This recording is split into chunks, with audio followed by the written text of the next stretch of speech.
আসসালামু আলাইকুম বন্ধুরা, আপনারা সকলেই দেখতে পাচ্ছেন এটি হলো Redmi Note 12 Pro স্মার্টফোনটির বক্স। এ পর্যায়ে বক্সটি যদি আনবক্সিং করি, প্রথমেই থাকছে ট্রান্সপারেন্ট ব্যাক কভার, তারপরে থাকছে স্মার্টফোনটি এবং তারপরেই থাকছে 67 ওয়াটের ফাস্ট চার্জিং।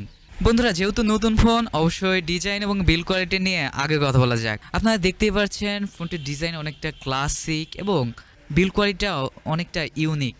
আগের যে Redmi Note 11 সিরিজ ছিল সেই ফোনটির মধ্যে অনেকটা বক্সি টাইপের ডিজাইন করা হয়েছে। ক্যামেরা বাম্পটাও অনেকটা ডিফারেন্ট করার চেষ্টা করেছে, তিনটা সেন্সর পিছনে, দেখতে আসলেই একটা ইউনিক ফিল আসে।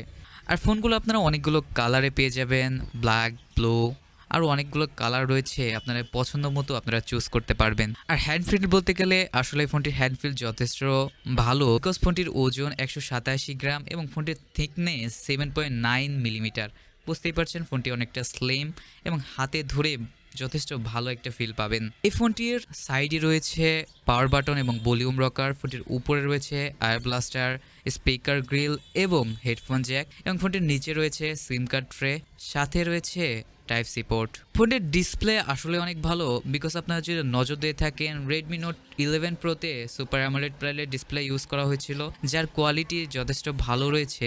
এক্ষেত্রেও ব্যতিক্রম নয়, এখানেই সুপার অ্যামোলেড প্যানেলের ডিসপ্লে ব্যবহার করা হয়েছে এবং কিছুটা নতুনত্বের ছোঁয়া রয়েছে। ফোনটির নিচের দিকের ব্যাজেল অনেকটা কম, আর ডিসপ্লের ক্ষেত্রেও কিছুটা ইমপ্রুভ করা হয়েছে। তবে ফোনটিতে সর্বোচ্চ ব্রাইটনেস সাপোর্ট করবে 900 নিটস, সেইখানেই Redmi Note 11 Proতে ছিল 1200 নিটস। তবে ব্রাইটনেসের দিক দিয়ে ফোনটিতে ঠিকঠাক রয়েছে।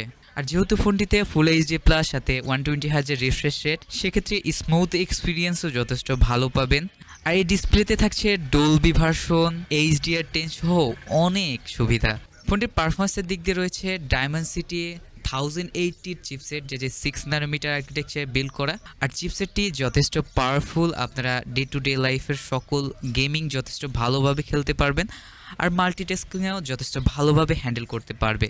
আর ফোনটিতে PUBGতে আপনারা স্মুথলি খেলতে পারবেন 60 FPS পর্যন্ত অন অ্যাভারেজ। আর আপনারা যদি জিনসেন ইম্প্যাক্টের মতো গেমগুলো খেলতে চান, সেক্ষেত্রে খানিকটা ফ্রেম ড্রপ দেখতে পাবেন, সেক্ষেত্রে আপনারা অ্যাভারেজ ফ্রেম পাবেন 35 FPS। আর ফ্রি ফায়ার মতো গেমগুলো আপনারা হাই সেটিংসে খেলতে পারবেন, কোনো ধরনের সমস্যা হবে না ফোনটিতে। আর ফোনটিতে অন অ্যাভারেজ টাইপ হিট হয়, অনেক বেশি পরিমাণ হিট হয় না, সেক্ষেত্রে আপনার এই গেমিং পারফরমেন্সও যথেষ্ট ভালো দিয়ে থাকবে।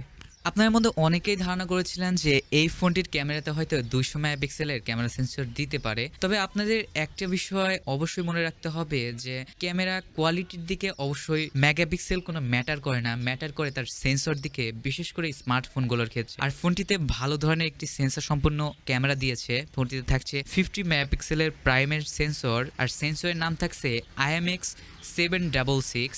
আলট্রা ওয়াইড থাকছে 8 মেগাপিক্সেল এবং 2 মেগাপিক্সেলের ম্যাক্রো সেন্সর। আপনারা অবশ্যই স্ক্রিনে লক্ষ্য করছেন ফোনটির পিকচার কোয়ালিটি যথেষ্ট ভালো ডিটেল এবং শার্পনেস ক্যাপচার করতে পারে, এবং লো লাইটেও যথেষ্ট ভালো পিকচার ক্যাপচার করতে পারছে ফোনটি। আপনারা যারা অনেক ক্রিয়েটিভ ফটোগ্রাফি করেন তাদের জন্য আসলেই ভালো হবে। আপনারা অবশ্যই দেখতে পাচ্ছেন রাতের বেলাও কিছু ফটো ক্যাপচার করা হয়েছে, দেখতে যথেষ্ট ভালো লাগছে, যথেষ্ট লাইট ক্যাপচার করতে পারছে। ওভারঅল আমার কাছে ফটো কোয়ালিটি আসলেই অন অ্যাভারেজ অন্যান্য ফোন থেকে ভালো লেগেছে। আর ফোনটির ব্যাটারির দিক দিয়ে রয়েছে 5000 mAh এর ব্যাটারি, সাথে থাকছে 67 ওয়াটের ফাস্ট চার্জিং। আর ফোনটির প্রাইসিং নিয়ে যদি এখন বলি, ফোনটি লঞ্চ করা হয়েছে $269, যে বাংলাদেশ টাকায় যদি কনভার্ট করি তাহলে আসে 28,000 টাকার আশেপাশে। এই ফোনটি আপনারা 6GB, 8GB এবং 12GB র্যামের সাথে পেয়ে যাবেন।